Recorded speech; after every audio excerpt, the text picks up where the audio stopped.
میں نے کی دعوت کی دھوم میں مچاؤں، عطا ایسا کر حوصلہ یا الہی۔ انسان کو مال و دولت کی جو حرص ہے، جو لالچ ہے، وہ بعض اوقات ایسے غلط فیصلے کرواتی ہے کہ نقصان نظر آ رہا ہوتا ہے، بندہ کہتا ہے بعد میں ٹھیک کر لوں گا، ابھی پیسے کما لوں بعد میں ٹھیک کر لوں گا، بس یہ کام ہو جائے پھر ٹھیک کر لوں گا، اور یہ ڈیلینگ ایک وقت آتا ہے کہ اس کا سب کچھ برباد ہو جاتا ہے۔ درست فیصلے کرنے کے مواقع ملتے ہیں مگر پیسے کی جو ہوس ہے وہ اسے تباہ و برباد کر دیتی ہے۔ ٹائم از لمیٹڈ، اسی وقت میں ارننگ کر لوں، یعنی مثال کے طور پہ ہم کسی ایسی جگہ جائیں جہاں بزنس کا سیزن لگا ہوا ہو اور ہمیں کوئی کہے کہ جناب 2 مہینے کمانے کے لیے جتنا کمانا ہے کما لو، پھر یہ سیزن چلا جائے گا، تو ہم اس 2 مہینے میں بہت کوشش کرتے ہیں کہ سیزن کو گین کر لیں، جتنا چاہے وقت دے دیں، اس میں فیملی کو بھی ٹائم کم دیں گے، نیند بھی کم کریں گے کہ یار 2 مہینے بعد آرام کر لوں گا، یہ 2 مہینے میں بزنس اچھا کر لوں، ارننگ زیادہ ہو جائے پھر آرام ہے۔ تو بالکل یہ لائف ایسی ہی ہے میرے پیارے اسلامی بھائیوں۔ الذی خلق الموت والحیات لیبلوکم ایکم احسن عملا، موت اور زندگی کو اس لیے پیدا کیا کہ دیکھیں تم میں سے کس کا کام اچھا ہے، ہمیں بھیجا ہی اسی لیے گیا ہے۔ یہ 50 60 70 ایئرز وی ڈونٹ نو، ہم میں سے کسی کو نہیں پتا، اگر 70 ایئرز بھی ہیں تو لمٹ ہے نا، اس 70 ایئرز کے بعد اس کا رزلٹ اناؤنس ہوگا اور پھر اس کی جو ارننگ ہوگی اس کا ریوارڈ ملے گا، اس کا ثمرہ ملے گا۔ تو حرص ہونی ضرور چاہیے، لالچ ہونی ضرور چاہیے، مگر لالچ اس دنیا میں رہ کر آخرت میں کچھ کما کر جانے کی لالچ ہونی چاہیے، نیکیاں کرنے کی لالچ ہونی چاہیے۔ آج پرابلم یہ ہے کہ آج ہمیں مال کمانے کی لالچ ہے، آج دنیا بنانے کی لالچ ہے، آج ایسا فیل ہوتا ہے بندہ سوچتا ہے بس 5 سال میں یہ کر لوں، 10 سال میں یہ کر لوں، بس جلدی کچھ کر لوں۔ واقعی جلدی کچھ کیجئے مگر موت کی تیاری کیجئے، آخرت کی تیاری بھی کیجئے، فقط دنیا تیار کرنے کی فکر نہ کیجئے۔ یہ دنیا تو اللہ تعالیٰ نے ہم میں سے کئیوں کی اچھی بنا دی، لیکن یہاں ہمیں اور آپ یہ سوچیں دنیا کا گھر اچھا ہو، ہوادار ہو، کشادہ ہو، اس کی ہم سب کو فکر ہے، 2 بیڈ روم ہال ہے تو 3 بیڈ روم ہال ہو جائے، کوئی ولا ہو جائے، کوئی اچھا ہو جائے، مگر قبر کیسی ہوگی اس کی کس کو فکر ہے؟ اور یہ دنیا میں رہ کے ہی فکر کرنی ہے، مرنے کے بعد چانس نہیں ملنا۔ مولا علی کرم اللہ تعالی وجہ الکریم فرماتے ہیں دنیا دارالعمل ہے، آج ایکشن کا دن ہے، ٹمورو جو ہے وہ کل کا دن ایکشن کا نہیں ہوگا، وہ حساب کتاب کا، اکاؤنٹیبلٹی کا دن ہوگا۔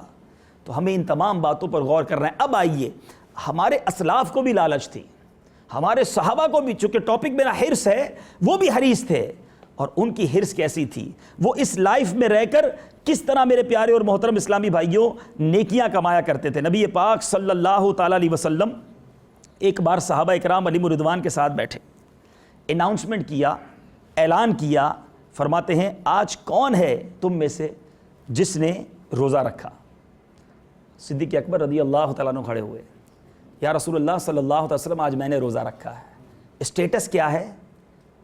افضل البشر بعد الانبیاء، تمام انبیاء کے بعد سب سے افضل ہستی سیدنا صدیق اکبر رضی اللہ تعالیٰ عنہ، قطعی جنتی، عشرہ مبشرہ میں ہیں، خلیفۃ المسلمین ہیں، میرے آقا کے چہیتے صحابی ہیں۔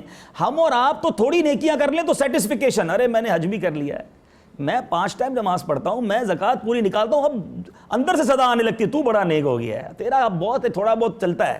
انسان جب تھوڑی سی نیکیاں کر لے تو اب گناہوں پہ اندر سے سیٹسفیکیشن کی آواز آنا شروع ہو جاتی ہے، کوئی بات نہیں، کاروبار میں اونچ نیچ چلتی ہے، تو زکوٰۃ بھی تو پوری دے دیتا ہے، تو حج بھی تو ہر سال کر لیتا ہے، تو نے پچھلے سال غریب کی بھی مدد کی تھی۔ میں اور آپ سیدنا صدیق اکبر رضی اللہ تعالیٰ عنہ کے قدموں کی دھول کے برابر بھی نہیں ہیں، لیکن میرے آقا پوچھتے ہیں کون ہے جس نے آج تم میں سے روزہ رکھا ہے؟ سیدنا صدیق اکبر کھڑے ہو گئے، یا رسول اللہ صلی اللہ علیہ وسلم میں نے۔ میرے آقا علیہ الصلوۃ والسلام نے پوچھا، تشریف رکھیں، بٹھایا، پھر فرمایا دوسرا سوال، دوسرا کوسچن، تم میں سے کون ہے جس نے آج جنازے میں شرکت کی ہے؟ صدیق اکبر رضی اللہ عنہ پھر کھڑے ہو گئے، آقا آج میں نے جنازے میں بھی شرکت کی ہے۔ کہا ٹھیک ہے بیٹھ جاؤ۔ ارشاد فرمایا اچھا تم میں سے کون ہے جس نے آج مسکین کو کھانا کھلایا ہے؟ سیدنا صدیق اکبر رضی اللہ عنہ پھر کھڑے ہو گئے، کہتے آقا آج میں نے مسکین کو بھی کھانا کھلایا ہے۔ یہ کیا تھا؟ پھر آقا علیہ الصلوۃ والسلام نے چوتھا سوال کیا، تم میں سے کون ہے جس نے آج کسی مریض کی عیادت کی ہے؟ سیدنا صدیق اکبر رضی اللہ عنہ پھر کھڑے ہو گئے، کہتے آج کے دن آقا میں نے مریض کی بھی عیادت کی ہے۔ میرے آقا علیہ الصلوۃ والسلام نے فرمایا کہ جس میں یہ خصلتیں جمع ہو جائیں وہ جنت میں داخل ہوگا. اب یہ مسلم شریف کی حدیث میں نے آپ کو سنائی. اتنا بڑا اسٹیٹس, ایک ہی دن میں روزہ بھی رکھ رہے ہیں, مسکین کو کھانا بھی کھلا رہے ہیں, جنازہ میں بھی شرکت ہو رہی ہے, مریض کی بھی عادت ہو رہی ہے. کیا تھا؟ ٹائم از شارٹ, گین کرنا تھا ان کو. یہ روزانہ کو یوز کرتے تھے, ڈیلی بیسس پر پلان بنتا تھا. آج میرے اور آپ کے بھی پلان بنتے ہیں, واٹ ٹو ڈو. ہمارے کمپیوٹر میں, ہمارے لیپ ٹاپ میں, ہمارے سیکرٹری کے پاس ہمارے کل کے کام لکھے ہوتے ہیں. کیونکہ ایک دن نکلا, میں نے بزنس میں کیا کیا, میں نے اپنی دنیا کے کون کون سے پینڈنگ نپٹائے. ہماری یہ پلاننگز بنتی ہیں. مگر کبھی یہ سوچا کہ یہ دن جو گزرا یہ میں قبر کے بھی قریب گیا, اس میں میری نیکیاں کتنی بڑی. میرے پیارے اسلامی بھائیوں, جیسے جیسے امتحان قریب آتا ہے, یہ دنیا کا دستور ہے, ینگسٹر بیٹھے ہیں اور بلکہ ہم میں سے سب نے اسٹوڈنٹ لائف گزاری ہے, جیسے جیسے ایگزامینیشن قریب آتے ہیں اسٹوڈنٹ کی فکر ویسے ویسے بڑھتی جاتی ہے. ڈے بیفور ایگزامینیشن نیند نہیں آتی, لیکن ہم روز قبر کے قریب پہنچ رہے ہیں, یہ تو کنفرم ہے. قبر میں امتحان ہونا ہے, یہ بھی کنفرم ہے. آج دنیا کے امتحان میں کیا رزلٹ ہوگا؟ فیل ہونے کے بعد مجھے ایک سوال ہے آپ سب سے. امتحان کی بڑی فکر ہوتی ہے. میں کئی جگہوں پر جاتا ہوں, اسٹوڈنٹ پرچی دیتے ہیں, کان میں بھی کہتے ہیں حضور دعا کر دیں امتحان میں پاس ہو جائیں. اس امتحان میں فیلئر کا نقصان کیا ہے؟ ایک اور کلاس, دوبارہ سال پڑھنا پڑے گا, یہی ہوگا نا. اور کیا نقصان ہو جائے گا؟ کبھی سوچا کہ اس میں سپلیمنٹری کا چانس بھی ملتا ہے, ری ایگزام کا بھی چانس ملتا ہے, پیپر دوبارہ چیک کر لو اس کا بھی چانس ملتا ہے, رزلٹ بھی 3-4 مہینے بعد آتا ہے. قبر کا امتحان کیسا ہے؟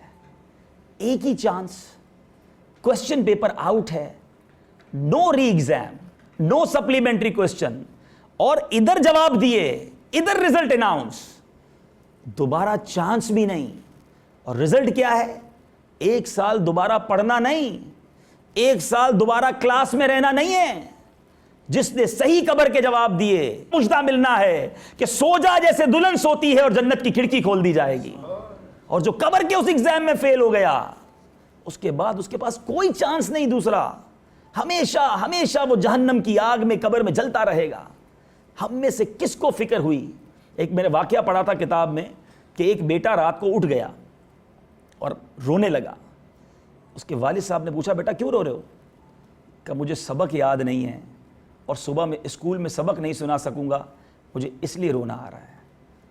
جب اس کے والد نے یہ سنا تو وہ بھی رونے لگا. خوف خدا والا تھا. کہتا بیٹا تمہیں سبق ایک دن کا یاد نہیں اور تم اپنے استاد کے سامنے پیش ہونے سے گھبرا رہے ہو. میں نے پوری زندگی رب کی نافرمانی کی ہے, مجھے بھی تو رب کے سامنے پیش ہونا ہے. تمہارے استاد کو تو سمجھایا جا سکتا ہے, تمہارے استاد کو تو ڈاج دیا جا سکتا ہے, وہاں تو فرشتے ہوں گے, اپنی کوئی بات کو میں چھپا نہیں سکوں گا, یہ انکار نہیں کر سکوں گا کہ میں نے گناہ نہیں کیا. اس دن میرا کیا بنے گا؟ میں نے اور آپ نے سب کو ایک امتحان دینا ہے. خدا را یہ لائف کو غنیمت جانیے. آپ کاروبار کیجئے, آپ بزنس کیجئے, مگر آخرت کو نہ بھولیے. یعنی اگر میں آپ کو یوں کہوں کہ آپ کے پاس چند سال ہیں, پریورٹی کے کام پہلے کر لیجئے, تو پریورٹی تو یہی ہے نا کہ ہماری آخرت بہتر ہو جائے. دنیا بہتر بناتے بناتے آخرت برباد ہو گئی تو ہم کدھر جائیں گے؟ دوسرا واقعہ سنیے. آپ نے سیدنا ابوبکر صدیق رضی اللہ تعالیٰ عنہ کی وقت کی قدر اور حرص دیکھی نیکیوں کی. امیر المومنین سیدنا عمر فاروق رضی اللہ تعالیٰ عنہ کے بارے میں آتا ہے.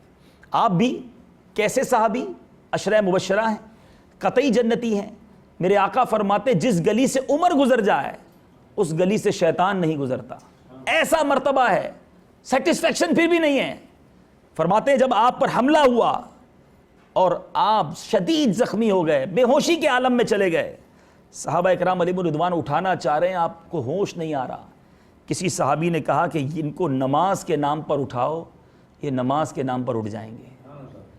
اعلان کیا صحابی نے امیر المومنین نماز. یہ سن کر فاروق اعظم رضی اللہ تعالیٰ عنہ اٹھ گئے اور فرمایا اللہ کی قسم جو نماز ترک کرے اس کا اسلام میں کوئی حصہ نہیں. پھر آپ نے زخمی حالت میں بھی نماز ادا فرمائی. آج سر میں درد ہو تو روزہ ختم, طبیعت بہتر نہیں تو نماز نہیں پڑھنی, ارے بعد میں رات کو مل کے ساری پڑھ لیں گے. یہ وہ لوگ ہیں جنہوں نے جنت کا اعلان مجدہ سن لیا تھا, مجھے اور آپ کو نہیں پتا. مگر یہ وہ ہیں جو زخمی حالت میں بھی نماز پڑھیں اور ہم امن کی حالت میں سکون میں بھی رب کو سجدہ نہ کریں. اللہ نے سب کچھ دیا مگر میں مالک کا شکر ادا نہ کروں, اس کی بارگاہ میں سجدہ نہ کروں. اس سے بڑی نافرمانی کیا ہے؟ آخری وقت تھوڑا رہ گیا، اور نیکیاں کما لوں، اور قرآن پڑھ لوں، اور کچھ لے جاؤں. یہی ہماری سوچ ہے کہ کچھ اور لے جاؤں، لیکن ہماری سوچ دنیا کی ہے. اور اللہ والوں کی سوچ یہ تھی کہ جو یہاں سے سمیٹنا ہے سمیٹ لوں. کہیے سبحان اللہ، زور سے کہیے سبحان اللہ. جو ایک بار سبحان اللہ کہتا ہے اس کے لیے جنت میں ایک درخت لگا دیا جاتا ہے. اب آپ مجھے بتاؤ، ایک لفظ اور اتنی نیکیاں، اور میرے پاس ذکر کا وقت نہیں. چوٹ کرنے کے لیے کہتا ہوں، اگر یہ اناؤنس کر دیا جائے جو ایک بار سبحان اللہ کا 1 درہم ملے گا، اب کتنی بار کہیں گے؟ شاید سارے کام چھوڑ کر یہی کرتے رہیں گے. تو یہ ہماری دنیا کی سوچ جو نا، یہی ہمیں ٹرن کرنی ہے کہ ہم اس لائف میں جتنی نیکیاں کما سکتے، تھوڑی لائف ہے، چلتے پھرتے اٹھتے بیٹھتے اچھے کاموں کی طرف توجہ رہے. لمحات تھوڑے ہیں، عبادت میں گزر جائیں، میں کچھ لے کر چلا جاؤں.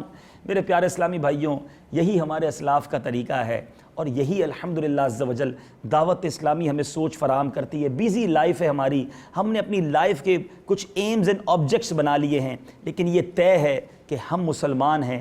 ہمارا یہ ایمان ہے کہ ہم نے جانا ہے.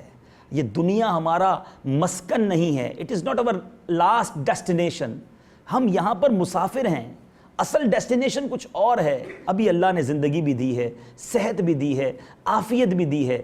رب کی عبادت کر لیجئے.